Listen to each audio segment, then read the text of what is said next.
Étoile des neiges, pays merveilleux. Salut, c'est Mathieu l'Atelier Passion du Bois. Bienvenue dans cette 11e vidéo sur la série de travaux que je fais sur ma cuisine. Si vous ne l'avez pas vu, je vous invite à aller voir la playlist avec toutes les premières vidéos. Et sans plus tarder, on attaque cette semaine avec différentes choses. J'avance sur l'échappe au niveau du sol de la cuisine, j'avance sur les enduits de la salle à manger, les peintures, il y a un petit peu de découpe laser aussi. Bref, je n'en dis pas plus, attaquons dès maintenant. Je suis en train de préparer le terrain pour la première coulée de mortier ici dans la cuisine.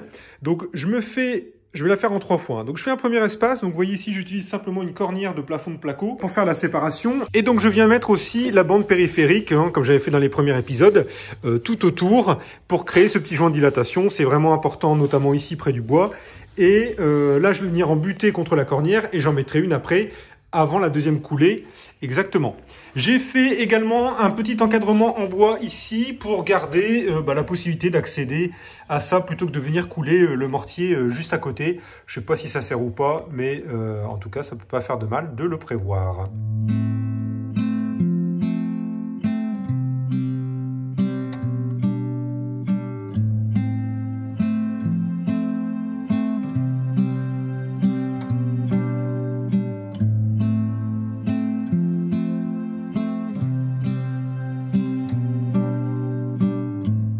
Voilà, c'est prêt. Après le passage d'un petit primaire d'accrochage, on va être bon pour demain. J'aurais plus qu'à mettre mon petit grillage pareil comme on a fait pour les toilettes. Et puis avec ça, on va pouvoir couler comme ça ce premier mortier. Alors ce que j'ai fait pour me repérer au niveau de l'espace, c'est que j'ai coupé moi mes bandes à 3,4 cm de hauteur. C'est ce que j'ai besoin. Et ça fait exactement la hauteur pareil de la cornière. Donc avec ça, ça va pouvoir me permettre de venir tirer avec ma règle en alu de maçon tout le long, pour pouvoir être sûr d'avoir quelque chose qui soit bien de niveau après pour poser le carrelage.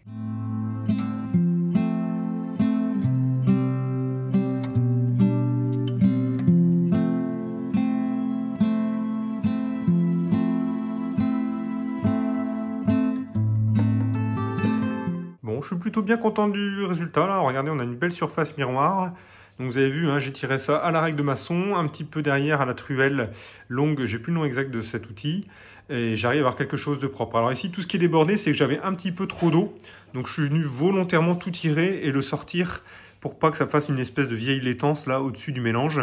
Alors après, comme je voulais une chape fluide, forcément je l'ai mouillé beaucoup plus que si c'était un mortier de montage pour du parpaing ou de la brique.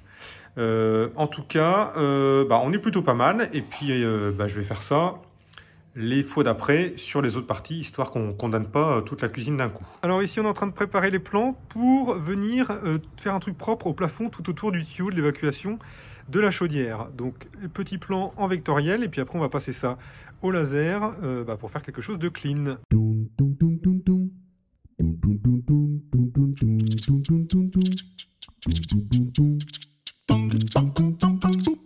Et hop, en quelques secondes, ça y est, les pièces sont prêtes. Donc vous voyez le concept, j'ai mon tuyau ici d'évacuation et on va venir comme ça, venir de chaque côté pour faire quelque chose de propre tout autour par rapport au placo. Pour faire un tour clean autour de la fenêtre, vous voyez là, j'ai l'enduit qui arrive à côté, j'ai des différences de niveau surtout de ce côté-là. On voit énormément là qu'il y a quasiment 5 mm tout en haut d'écart. Donc pour refaire ça clean, on va utiliser ici des petits bouts de médium, comme j'ai fait pour le tour des portes. Et puis on va venir coller ça en place.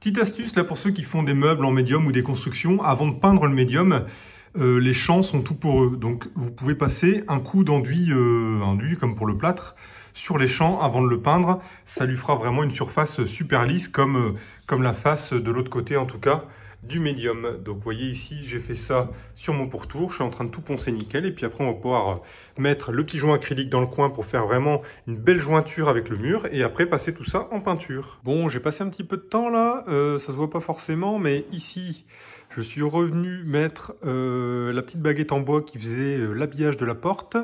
Je suis venu refaire nickel ici mes passages de mur avec du coup un petit peu d'enduit sur les plafonds plus un petit joint mastic après pour la jointure. Les petites retouches ici à gauche et à droite pour la partie enduit. Donc vous voyez, c'est toute la partie blanche, là on est plutôt pas mal. Et puis là, du coup, on est prêt pour la sous-couche et surtout prêt pour attaquer la deuxième étape de la chape avec demain la pose de la deuxième partie. Bon, ça m'empêche pas de dormir, mais ça me fait quand même un peu bizarre de laisser une partie comme ça du mur un petit peu à l'arrache, celle qui sera cachée par les meubles. Ce sera une petite surprise le jour où quelqu'un change la cuisine.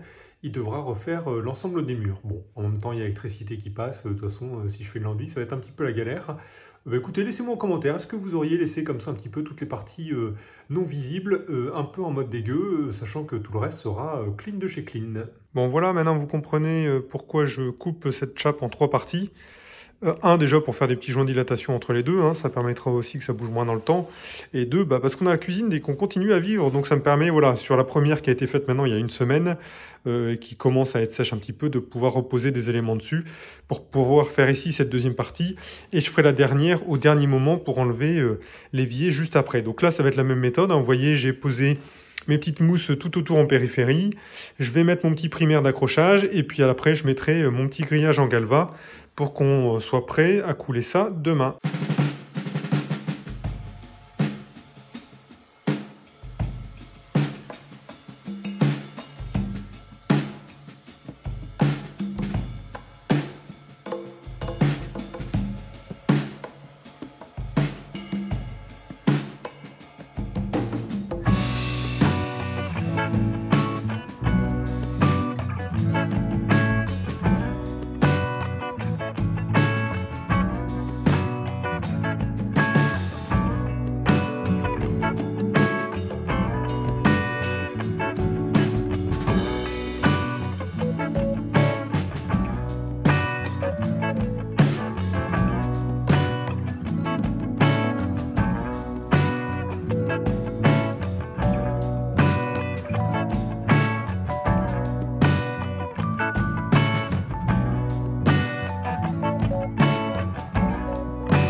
Allez, on va éviter de faire comme les mecs d'avant, c'est-à-dire ne pas peindre derrière les radiateurs. Du coup, je vais le démonter. Alors, pour le démonter, je l'ai déjà expliqué quand j'ai fait la buanderie. Donc, vous voyez ici, vous avez une petite clé BTR qui vous permet de serrer et grâce à ça, d'arrêter que l'eau sorte d'ici. Et au niveau de la tête thermostatique, on vient la serrer à fond et ça va nous fermer également le robinet, ce qui nous permettra de démonter ici le radiateur. Ça me permettra du coup de sortir le radiateur en complet, tout en n'impactant pas mon circuit. Alors bien évidemment, quand je remettrai le radiateur, il va falloir qu'on remette un petit peu d'eau en pression, etc. Mais en tout cas là, ça ne dérange pas, le chauffage peut continuer à chauffer dans la maison.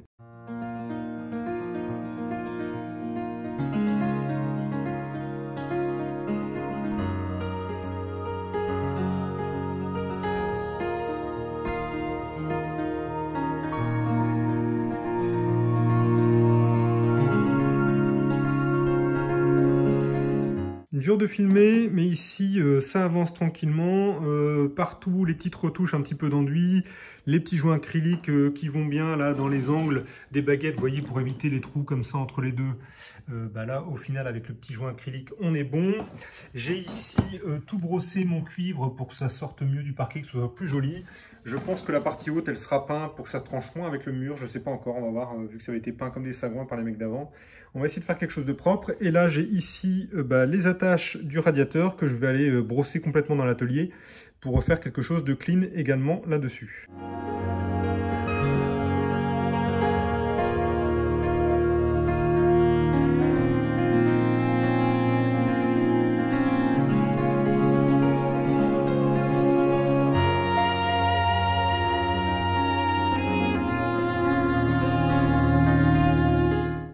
en finissant un petit peu avec la meuleuse et les petites brosses métalliques, on a un résultat impeccable qui va être prêt à peindre. Alors ici, j'avais une séparation entre deux murs qui faisait une espèce de boursouflure, hein, puisqu'à l'époque, j'avais fait l'enduit alors que celui-là est existant, donc j'avais un scotch ici, et du coup, je me retrouvais avec l'épaisseur de l'enduit.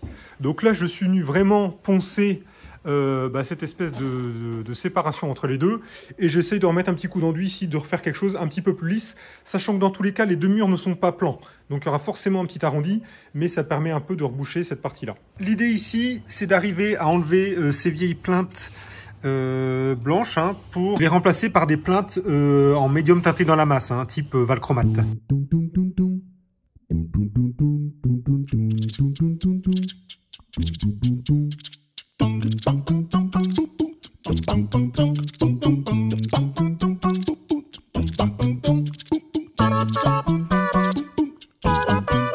Je me suis longtemps posé la question pour les portes, comment les faire arriver là par rapport aux habillages de porte. Alors il existe des sabots, on appelle ça des sabots de porte, hein, qui viennent justement faire le lien entre cette partie-là et la plinthe. J'ai pas trouvé ce que je voulais moi en magasin, notamment par rapport aux plinthes que j'ai pris. Ce que j'ai fait, c'est que je suis venu couper ici au multitool la baguette, et ce qui me fait qu'on va pouvoir, alors là j'ai peut-être un petit peu de jeu, mais globalement vous allez voir le concept comme ça. Bien évidemment là j'ai une ouverture de porte, ça peut pas venir ici, mais faire le lien entre le sol, le mur, et ça va arriver vraiment pile en dessous. Je pense que ce sera le plus joli côté habillage. De part et d'autre, en tout cas, du mur. Je filme moins, mais il n'y a pas moins de boulot. Ici, ce mur a été complètement ratissé, quelques retouches. Il est prêt, là, à être sous-couché. De la même manière, tout ce mur-là a été également fait, hein, avec les petites retouches dont on a vu tout à l'heure. Pareil, tout est prêt à être sous-couché. On voit ici en dessous le petit scotch de peintre qui va bien avec le petit mastic acrylique également. Voilà, hein, je pense qu'on va être prêt pour cette sous-couche. Vous connaissez la définition de la motivation? C'est le mec qui n'a pas encore mangé et qui est déjà 21 h et qui va peindre ce soir la première couche sur 30 mètres carrés de mur. Mais bon, voilà, il faut se motiver, hein, il n'y a que comme ça que ça avance. Alors, c'est parti en mode timelapse. Ah oui, et puis bon, quitte à être dans la galère, autant emmener ma femme avec moi, hein. Alors comme ici, on a un mur bleu et l'autre qui était blanc calcaire à la base, je vais pour la sous-couche faire ce qu'on appelle du mouillé sur mouillé. C'est pas parce qu'on est dans le nord, hein, c'est pas parce qu'il pleut, mais c'est juste qu'on va passer 2 couches de peinture à peu de temps d'intervalle. Donc je vais faire une première couche de sous-couche ici, je vais faire tout le reste de la maison, et après quand je viendrai faire cette sous-couche ici, je viendrai automatiquement faire une deuxième couche sur ce panneau-là pour garder un petit peu plus d'uniformité sur l'ensemble de la pièce.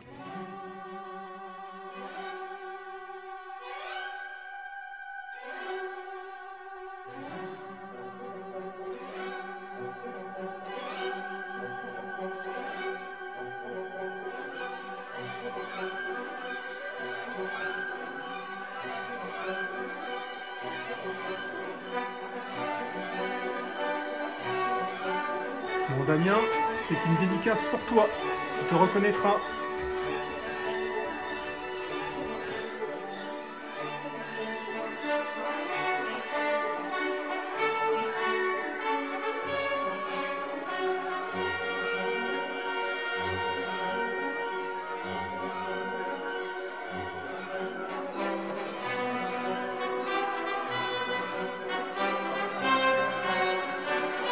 Alors là, quand tu as ton enduit, l'enduit plutôt du mur existant qui se décolle complètement quand tu es en train de peindre, tu es trop content!